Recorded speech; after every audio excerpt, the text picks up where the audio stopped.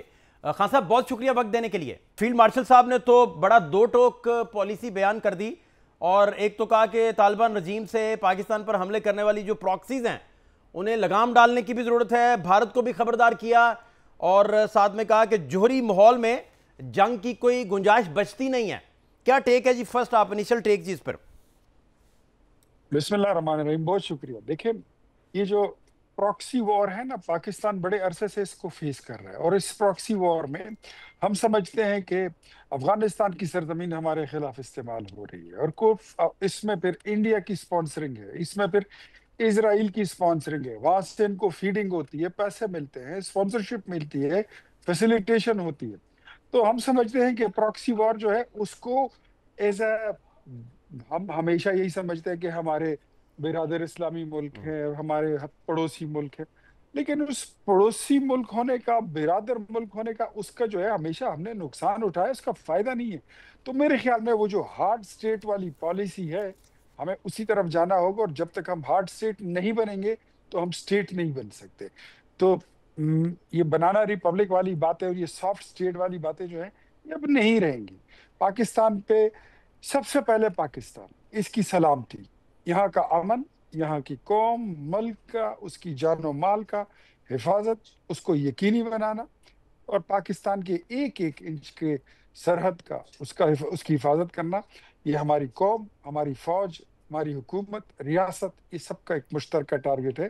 اور میرے خیال میں جو چیف صاحب ہیں انہوں نے دو ٹوک الفاظ میں یہ بات جو ہے یہ واضح کر دی، اور اس میں کوئی ابہام نہیں رہا۔ اچھا، دوسرا خان صاحب، ایک اور جو اہم ترین ان کی گفتگو میں سے حصہ تھا کہ قوم کو وہ فرما رہے تھے کہ یقین دلاتے ہیں کہ اس مقدس سرزمین کا ایک انچ بھی دشمن کے حوالے نہیں ہونے دیں گے۔ آپ ان سارے معاملات کو کیسے دیکھتے ہیں؟ کیونکہ کے پی میں جہاں آپ تشریف فرما ہیں وہاں تو سب سے زیادہ لا اینڈ آرڈر کے مسائل ہیں، وہاں کے عوام قربانیاں دے رہے ہیں، فورسز کی جوان قربانیاں دے رہے ہیں، شہداء جو ہیں ان کی تعداد ایک بڑی تعداد ہے۔ تو اس نقطے کو آپ کس نظر سے پھر دیکھتے ہیں؟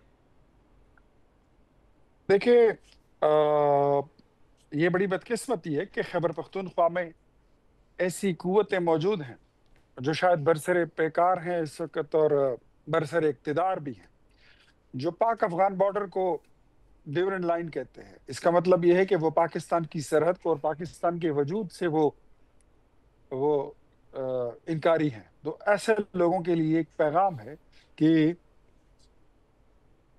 اگر کسی کا یہ ایجنڈا ہے کہ وہ کوئی خیبر پختونخوا کو علیحدہ کر کے اس کو افغانستان کا حصہ بنانے میں کامیاب ہو جائیں گے، تو یہ وہ ان کی بھول ہے۔ ایسے کبھی نہ ہوا ہے، نہ ہو سکتا ہے، اور نہ انشاءاللہ ہوگا۔ اور پاکستان کے ایک ایک انچ کی ہم حفاظت بھی کریں گے۔ اور ہمیں کیا یہ ساری پولیٹیکل پارٹیز، خیبر پختونخوا کے تمام سٹیک ہولڈرز، کیا وہ نہیں دیکھ رہے ہیں کہ ہر روز ہم درجنوں ہمارے فوجی جوان، پولیس جوان، ہماری سول آبادی، مائیں، بہنیں، بھائی، والدین، یہ سب جو ہے وہ قربانیاں دے رہے ہیں، ان کی لاشیں ہم اٹھا اٹھا کے ہم تھک گئے ہیں۔ تو اب میرے خیال میں وقت آ گیا ہے، یہ فیصلہ کسی نے تو کرنا ہے، اور اگر ہمارے بعد کسی نے کرنا ہے تو ہم ہی کیوں نہ کریں۔ پاکستان کی ایک ایک انچ کا حفاظت بھی کریں گے، اور یہاں پر ہر قیمت پر ایٹ اینی کاسٹ امن جو ہے وہ بحال ہو کے رہے گا۔ اچھا، دوسرا خان صاحب، بڑی اہم میٹنگ بھی تھی، وزرائے اعلیٰ بھی اس میں شریک تھے، جو ریفیوجیز کو لے کر اس میں ڈسکشن تھا بڑا۔ سہیل افریدی صاحب نہیں آئے، پھر ٹویٹ کر کے انہوں نے واضح کیا کہ بھائی ہمیں خان سے ملنے نہیں دیا جا رہا، وہاں ہم نے کیبنٹ بھی سیٹ کرنی ہے، پالیسی لائن لینی ہے، گائیڈ لائن لینی ہے، لیکن ان حالات میں آپ نہیں سمجھتے کہ گورنمنٹ کو چاہیے تھا ان کی ملاقات بھی کرواتے تاکہ معاملہ اور سٹیبلٹی کی طرف جاتا، پولیٹیکل سٹیبلٹی بھی ہو ساتھ میں؟ یار، ہم نے تو یہ سنا تھا فہد صاحب کے ایک گراس روٹ لیول کا بندہ جو ہے وہ چیف منسٹر بن گیا ہے، گراس روٹ لیول سے ایک بندہ آیا ہے جو صوبے کو چلانے میں بڑا وہ ماہر ہوگا اور بڑی اس کی پرفارمنس ہوگی۔ اس کی 3 دن کی پرفارمنس ہم نے جو دیکھی ہے وہ یہی دیکھی ہے کہ ایک تو اس نے یہ کہا کہ میں عشق عمران میں مبتلا ہوں، ایک یہ بات تھی۔ دوسری اس کی یہ تھی کہ وہ شاید اس کا سلپ آف ٹنگ تھا جو کہہ گیا کہ پاکستان کا بانی جو ہے تو وہ بانی عمران خان ہے، پی ٹی آئی کا بانی جو ہے تو وہ قائد اعظم ہے۔ اور تیسری جو ہے ملاقات کے لیے اور وہاں سے واپس آئے، اور ایک ایکٹیویٹی اور ہم نے اس کی دیکھی کہ ایک اس کی جوتے کا ناپ لیا جا رہا ہے اور کہتے ہیں جی کپتانی چپل بن رہی ہے، اس پہ 800 چور لکھا ہوگا. تو میرے خیال میں یہ تو کسی تربیت یافتہ اور کسی گراس روٹ لیول کے کارکن کا اس کی ایکٹیویٹی نہیں ہو سکتی ہے. ان کا تو سب سے پہلے جو ایکشن ہونا چاہیے تھا وہ یہ ہونا چاہیے تھا کہ وہ جو ضلع کوہستان میں 200 ارب روپے کی کرپشن ہوئی ہے وہ اس کا نوٹس لیتا. وہ جو 1 ارب درخت لگائے گئے ہیں جس کا وجود ہی نہیں ہے زمین پر، جو آدھے بھی پورے نہیں ہوتے، وہ اس کا نوٹس لیتا. وہ معلم جبہ اسکینڈل کے اس کا نوٹس لیتا، اس کے کرداروں کا نوٹس لیتا، اس کی گرفتاری کا حکم دیتا. ہم تو یہ سمجھتے تھے کہ وہ کہیں وہ 50 لاکھ گھروں کا نقشہ نکال کے اس قوم کو دکھاتا، لیکن ان کی ایکٹیویٹی جو ہے وہ کچھ اور ہے. وہ تو محض سیاست ہے، محض بیان بازی ہے اور محض بیانیہ بنانا اور گڑھنے والی بات ہے. مجھے نہیں لگتا. تو ان کا مسئلہ میرے خیال میں تو اس نتیجے پہ پہنچ چکا ہوں کہ ان کا مسئلہ عشق عمران ہے اور ہمارا مسئلہ جو ہے وہ عشق پاکستان ہے. نہیں تو اب ولی صاحب عشق عمران بمقابلہ پاکستان ہو ہی نہیں سکتا. خان صاحب اگر آپ کہہ دیں ابھی بیٹھے بیٹھے ہمارے شو میں کہ آپ جی عشق جو شہباز شریف ہے اس میں مارے جائیں گے یا عشق نواز شریف میں مارے جائیں گے تو ہمیں اس میں بھلا کیا اعتراض ہو سکتا ہے؟ اور اگر وہ اپنے قائد کے بارے میں اس طرح کے لفظ ادا کر رہے ہیں تو آپ کو بھلا کیا اعتراض ہو سکتا ہے اس میں؟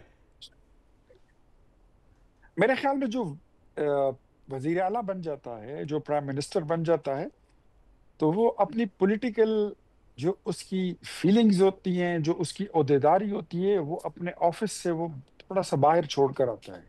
وہاں پر پھر آپ ریاست کا حصہ بن جاتے ہیں، آپ ریاست ہوتے ہیں.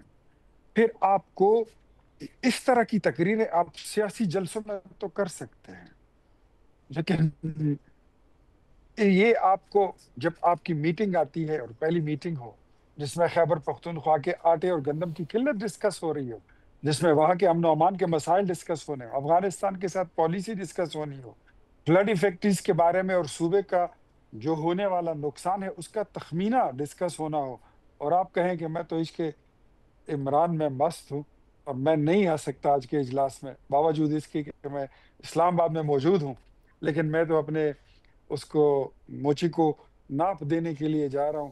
تو میرے خیال میں this is something very poor, very sad.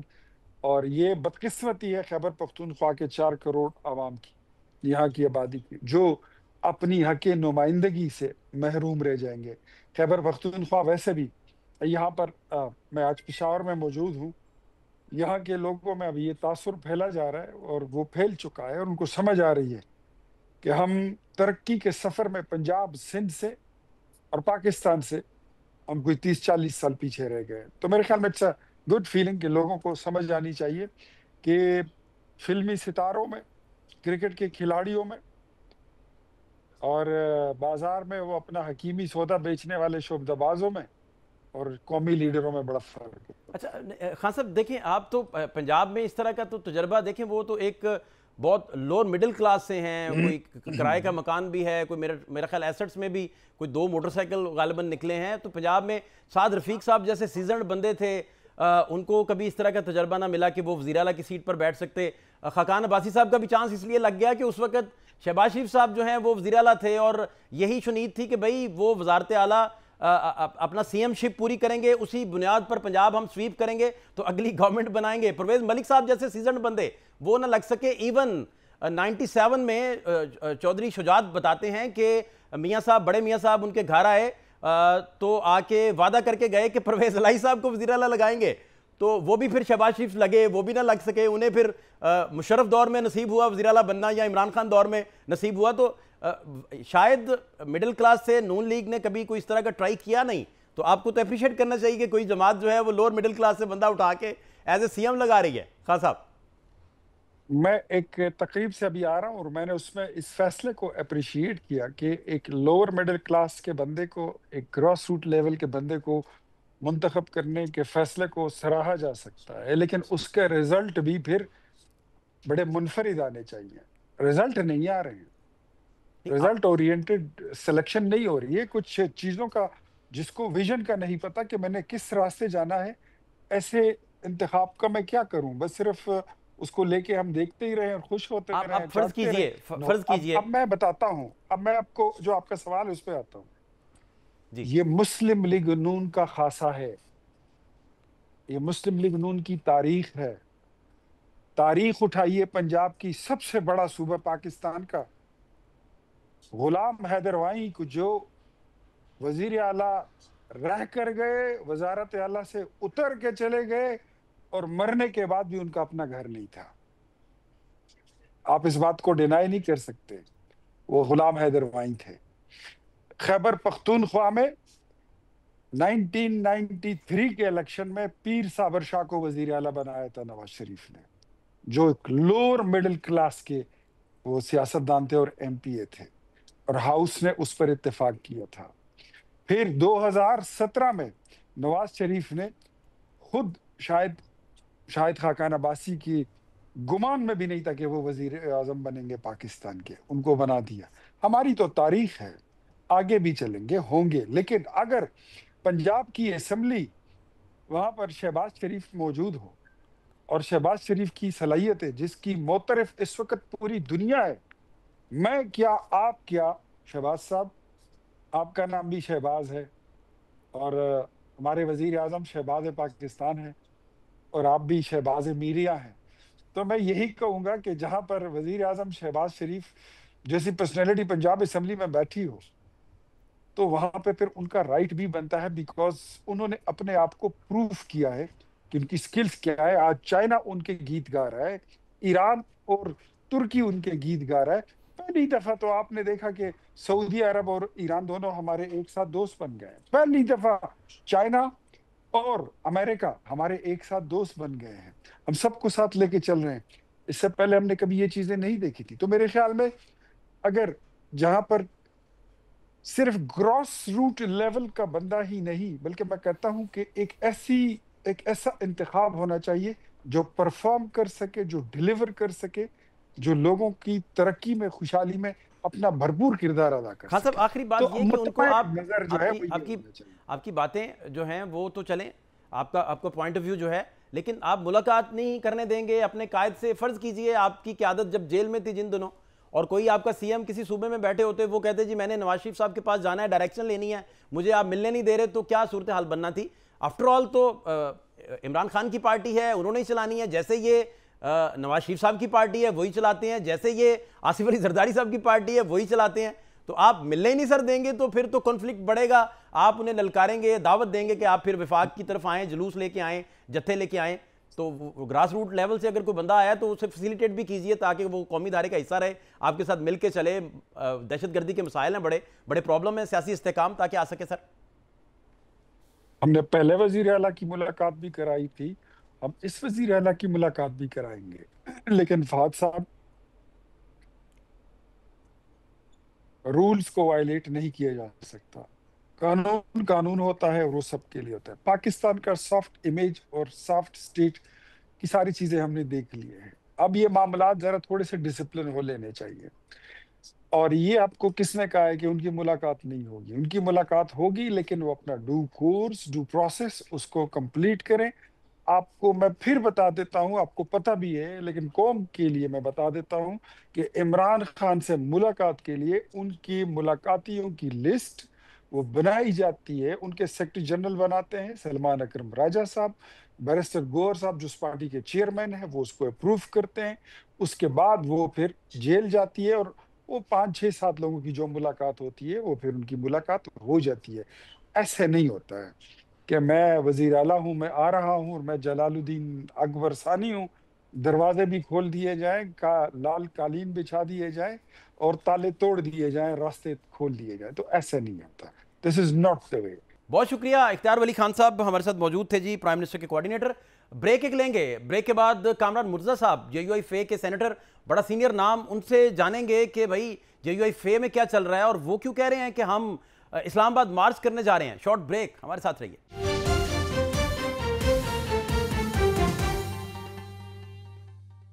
Break کے بعد خوش آمدید کامران مرتضیٰ صاحب, سینیٹر صاحب ہمارے ساتھ, جے یو آئی فے کے بڑا مستند نام ہے جی. کامران بھائی بہت شکریہ وقت دینے کے لیے. آج تو آرمی چیف نے امپورٹنٹ ترین ڈسکشن بھی کیا اور اس میں بتایا, خبردار بھی کیا جو ممالک پاکستان کے خلاف پراکسیز لڑ رہے ہیں.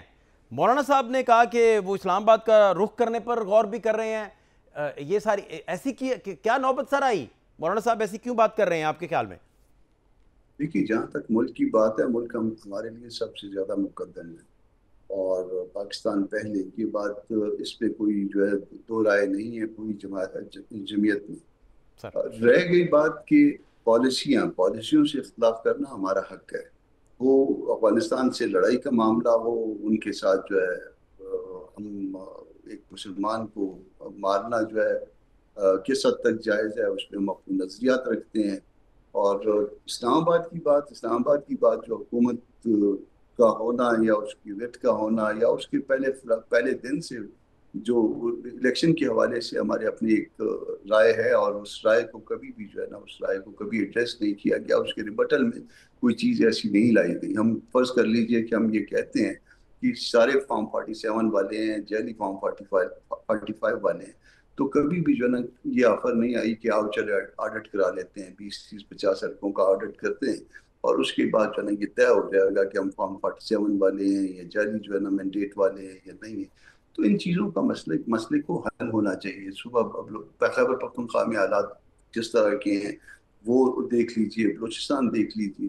تو جب اس طرح کے معاملات ہوں گے تو پھر سیاسی پارٹیاں، سیاسی شخصیات جو ہے وہ کال بھی دیں گی اور وہ اسلام آباد کی طرف رخ کرنے کا بھی سوچ سکیں گی.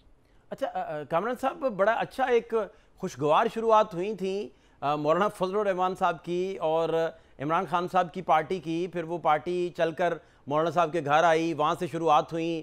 26ویں ترمیم میں بھی آپ اکٹھے تھے. پھر مولانا صاحب بیرسٹر گوہر سے بار بار کہتے رہے 26ویں ترمیم کے درمیان کہ آپ کچھ ڈیلیبریشنز کیجئے تاکہ ہم کچھ تو ان سے کروا سکیں معاملات. پھر یکدم اس میں مسائل بنے. پھر متحدہ اپوزیشن میں مولانا صاحب کو کنٹینر پہ سوار کرنا تھا، انہوں نے ایک جدوجہد کرنی تھی جس کے نتیجے میں بانی پی ٹی آئی نے جیل سے باہر آنا تھا، وہ بھی نہ ہو سکا. اب جب کے پی میں معاملہ بنا سی ایم شپ کے لیے تو لطف الرحمان صاحب تو چلے گئے ہائی کورٹ کے اندر. تو پھر اسد کیسر صاحب ان سارے معاملات کو دیکھ رہے تھے پی ٹی آئی کی جانب سے. تو انہوں نے کہا کہ میں بڑے دکھ مجھے ہوا، بڑا رنج مجھے ہوا کہ مولانا صاحب سے ہم یہ امید نہیں رکھتے تھے، ایک اچھی شروعات تھیں. تو اب یہ سٹیج سر آ گئی. یہ سارا سینیریو کیوں بدلا؟ کیا وجوہات ہوئی جی؟ آپ وہ اچھی شروعات مجھے بھی بڑا دکھ ہوا اس بات کا کہ 26ویں ترمیم میں ساتھ تھے اور ہمارے ساتھ بند کمروں کے اجلاس میں یہ مانتے رہے کہ اس سے زیادہ نہیں کر سکتے جو مولانا نے کر لیا. یہ میں بالکل جو ہے اس بات کا وٹنس ہوں. میری موجودگی میں بڑے بڑے وکلا لیڈرز بھی جو ہے نا یہ مانتے رہے کہ اس سے بہتر آپ جو ہے نا اس حالات میں نہیں جو ہے نا وہ کر سکتے جو آپ نے اس میں کیا، اور آپ نے میکسیمم کیا. اور اس کا ثبوت جو ہے وہ نیشنل اسمبلی میں، سینٹ میں وہ سپیچز ہیں جو کہ سب نے سنی ہوں گی اور سب کو پتہ ہے ان سپیچز کا.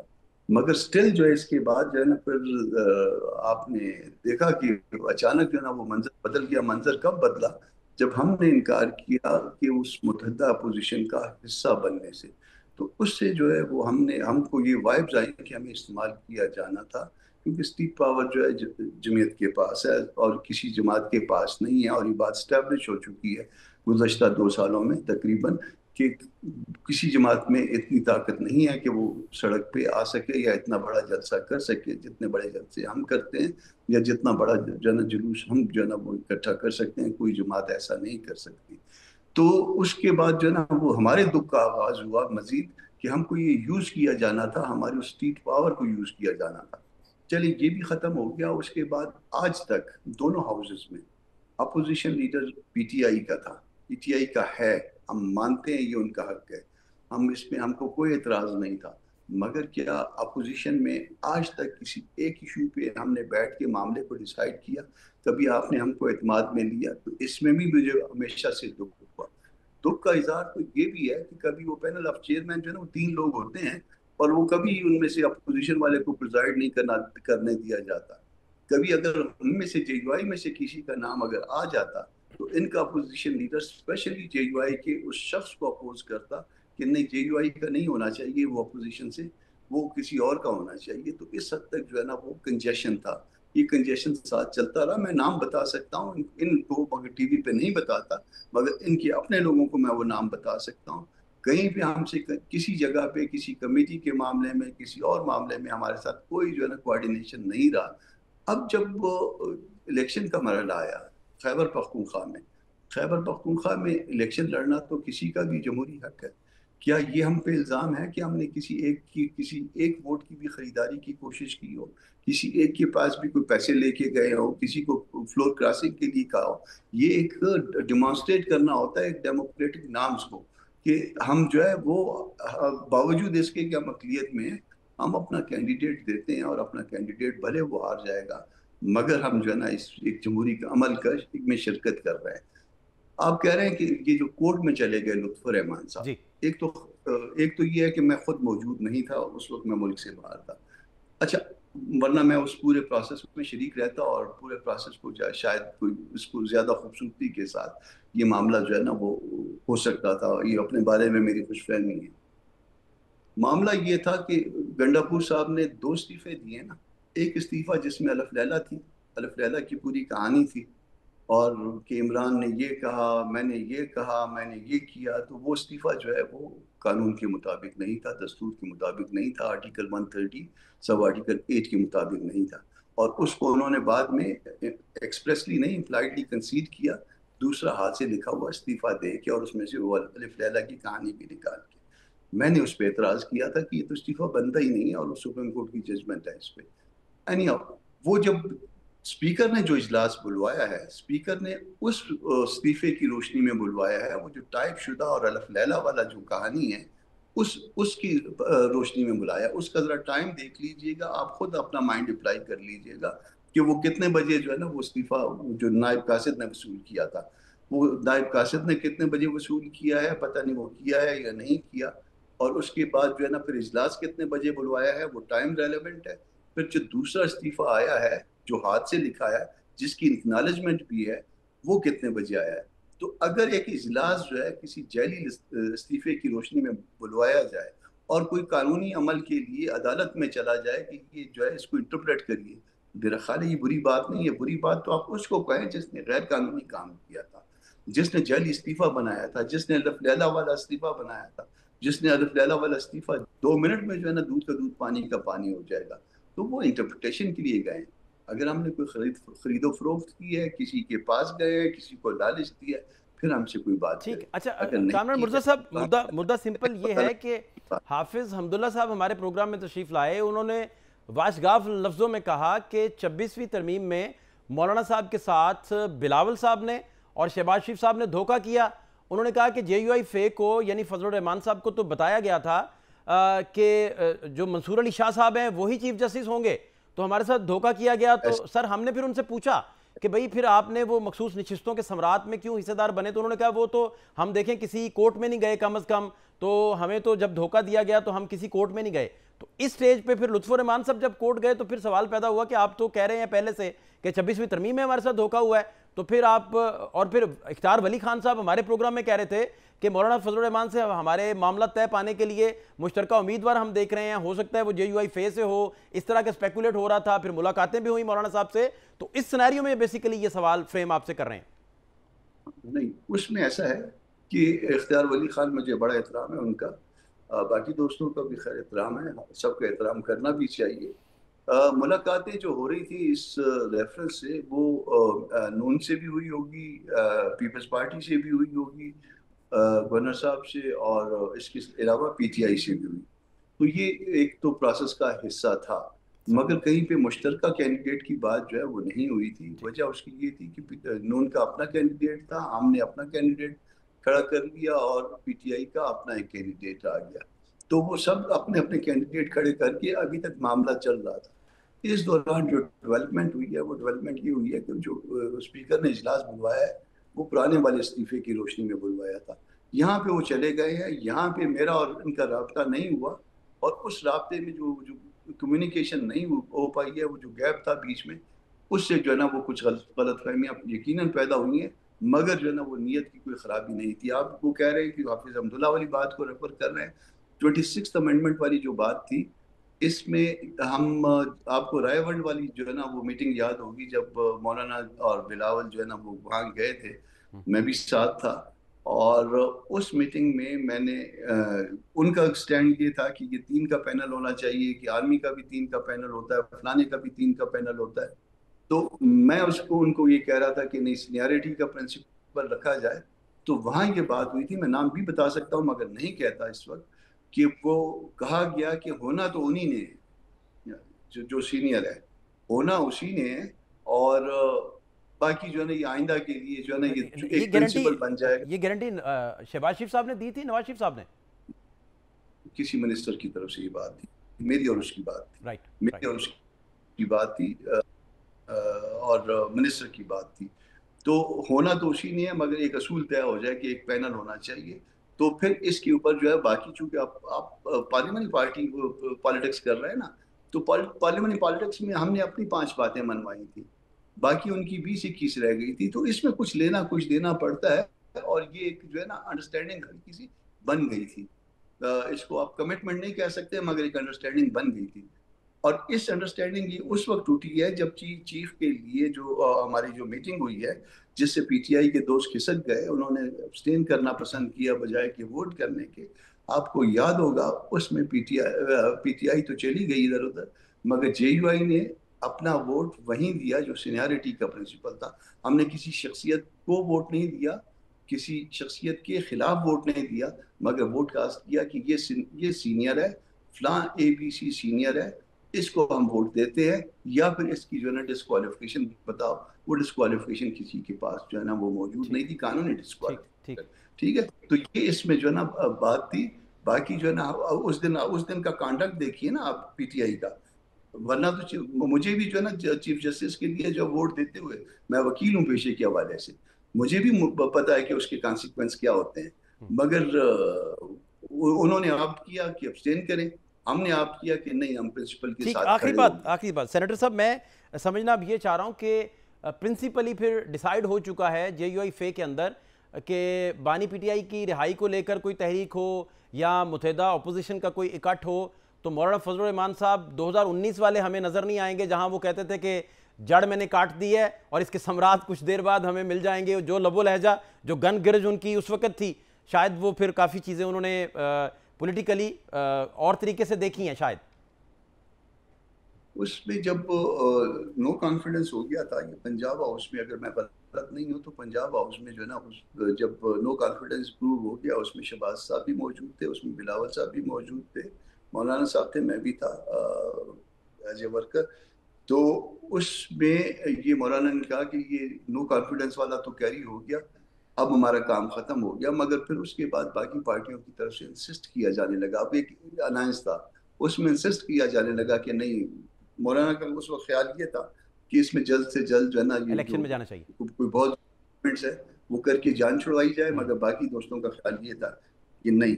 پھر وہ آپ جب دوسری پارٹیوں کے ساتھ چل رہے ہوتے ہیں تو کوئی رائے آپ کی ہوتی ہے، کوئی رائے دوسروں کی ہوتی ہے، اور بعض باتیں آپ کو ماننی پڑتی ہیں. بہت شکریہ سینیٹر صاحب. کامران مرزا صاحب بات کر رہے تھے.